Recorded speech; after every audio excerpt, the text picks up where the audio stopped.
Hello student, आपका स्वागत है हमारे चैनल में। आज हम व्याकरण के कुछ क्वेश्चन पढ़ने वाले हैं और जो कि 10th और 12th दोनों की परीक्षा की दृष्टि से बहुत ज्यादा इंपॉर्टेंट है। आज हम सर्वनाम को पढ़ने वाले हैं, सर्वनाम का परिभाषा और उसके भेदों के नाम जानेंगे उदाहरण से ही। तो चलिए अब इसको स्टार्ट करते हैं।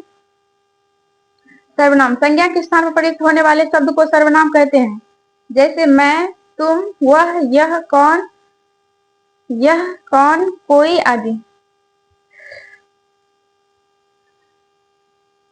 और संज्ञा किसे कहते हैं? किसी व्यक्ति, स्थान या वस्तु के नाम को संज्ञा कहते हैं।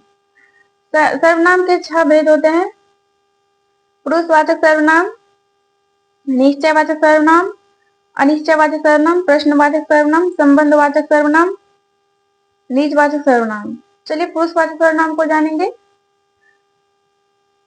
पुरुषवाचक सर्वनाम जिस सर्वनाम से बोलने वाले, सुनने वाले या जिसके विषय में कहा जाए उसका ज्ञान हो, उसे पुरुषवाचक सर्वनाम कहते हैं। जिस सर्वनाम से बोलने वाले मतलब व्यक्ति, मतलब जैसे हम कुछ बोल रहे हैं, अगला पर्सन सुन रहा है, बोलने वाले, सुनने वाले या जिसके विषय में कहा जाए, किसी वस्तु या किसी इंसान के बारे में अगर हम कह रहे हैं, उसका कहा जाए, उसका ज्ञान हो, उसे पुरुषवाचक सर्वनाम कहते हैं। उसके बारे में विशेष रूप से ज्ञान हो, जानते हैं उसके बारे में, उसको पुरुषवाचक सर्वनाम कहते हैं। जैसे मैं, तुम, वह आदि।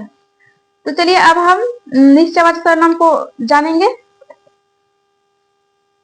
निश्चयवाचक सर्वनाम जिस सर्वनाम से किसी निश्चित पदार्थ का बोध होता है उसे निश्चयवाचक सर्वनाम कहते हैं। निश्चित पदार्थ का बोध होता है यानी कि निश्चित रूप से किसी वस्तु या किसी व्यक्ति के बारे में आपको निश्चित रूप से पता है, यह वही व्यक्ति है जिसे हमने वहां देखा था। लेकिन अगर कोई अगला पर्सन कहेगा कि नहीं, हो सकता कोई और होगा, लेकिन नहीं, तुमको कंफर्म श्योर पता है कि यह वही व्यक्ति है, और जो है कि यह वह जो कि तुम आपको श्योर पता है, यह वही व्यक्ति है, यह वही वस्तु है, वह, यह सब किसमें आएगा? निश्चयवाचक सर्वनाम में आएगा। तो चलिए अगला देखते हैं। अगला है अनिश्चयवाचक सर्वनाम जिस सर्वनाम से किसी अनिश्चित पदार्थ का बोध होता है उसे अनिश्चयवाचक सर्वनाम कहते हैं। जैसे कोई, कुछ, कहीं आदि। जैसा कि हमने आपको कहा कि अगर कोई अगला पर्सन कहे कि नहीं, कोई और हो सकता है, तो कोई और हो सकता है, कोई भी हो सकता है, जरूरी नहीं कि वही इंसान हो जिसे तुमने देखा था, कोई और, कहीं भी, ये सब किसमें? अनिश्चयवाचक सर्वनाम। तो मतलब कि आपको श्योर पता नहीं है कि ये वही व्यक्ति है। सपोज दैट कि आपने किसी इंसान को देखा और वो इंसान मतलब कि मन में आता है कि नहीं, हो सकता है कोई और होगा, उसे कैसे बात करे, हो सकता है अगला कोई उसका हम शकल होगा, ये भी आता है ना मन में। तो ये क्या है? अनिश्चयवाचक सर्वनाम है। आपको श्योर पता नहीं है। अगर श्योर पता होता तो आप क्या बोलेंगे कि हाँ, ये वही व्यक्ति है, यही वही व्यक्ति है जिसे हमने देखा था, श्योर आपको पता है, तो वो क्या है? निश्चयवाचक सर्वनाम है। और अनिश्चयवाचक सर्वनाम जो है, जो कि श्योर आपको पता नहीं होता है, वो अनिश्चयवाचक सर्वनाम होता है। तो चलिए ये तो अच्छे तरीके से समझ गए होंगे आप लोग, निश्चयवाचक सर्वनाम और अनिश्चयवाचक सर्वनाम दोनों में अंतर भी समझ गए होंगे क्या क्या होता है। तो चलिए अब अगला स्टार्ट करते हैं। प्रश्नवाचक सर्वनाम जिस सर्वनाम से प्रश्न का बोध होता है प्रश्नवाचक सर्वनाम कहते हैं। जैसे कौन, क्या। जिस सर्वनाम से प्रश्न का बोध होता है उसे प्रश्नवाचक सर्वनाम कहते हैं। प्रश्नवाचक सर्वनाम में आ गया क्वेश्चन मार्क।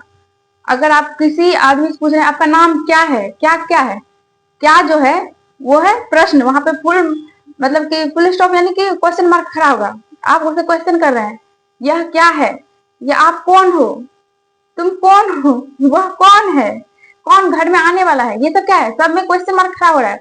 जैसे कि सपोज दैट आप हमसे ही पूछ रहे हैं सर्वनाम क्या है, ये क्या है? क्वेश्चन मार्क खड़ा हो रहा है, सर्वनाम क्या है ना। तो जिसमें क्वेश्चन खड़ा हो, क्वेश्चन जो भी मतलब कि आप किसी से कुछ पूछ रहे हो जिसमें क्वेश्चन खड़ा हो, वो प्रश्नवाचक सर्वनाम है, क्योंकि आप उसको प्रश्न कर रहे हैं, क्वेश्चन कर रहे हैं।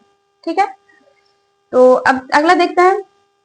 आशा मतलब कि उम्मीद करते हैं कि आप लोगों को भी मतलब कि आपको समझ में आ गया होगा प्रश्नवाचक सर्वनाम किसे कहते हैं। तो चलिए अब अगला स्टार्ट करते हैं। संबंधवाचक सर्वनाम जिस सर्वनाम से दो संज्ञाओं में परस्पर संबंध का ज्ञान हो उसे संबंधवाचक सर्वनाम कहते हैं। जैसे जो, सो आदि। संबंधवाचक सर्वनाम वो हो गया जिससे मतलब कि जिस सर्वनाम से दो संज्ञाओं के परस्पर संबंध का ज्ञान हो उसे संबंधवाचक सर्वनाम कहते हैं। जैसे जो सो निजवाचक सर्वनाम, जिस सर्वनाम से निज का बोध होता है उसे निजवाचक सर्वनाम कहते हैं। निजवाचक सर्वनाम वो हो गया पर्सनली मैटर।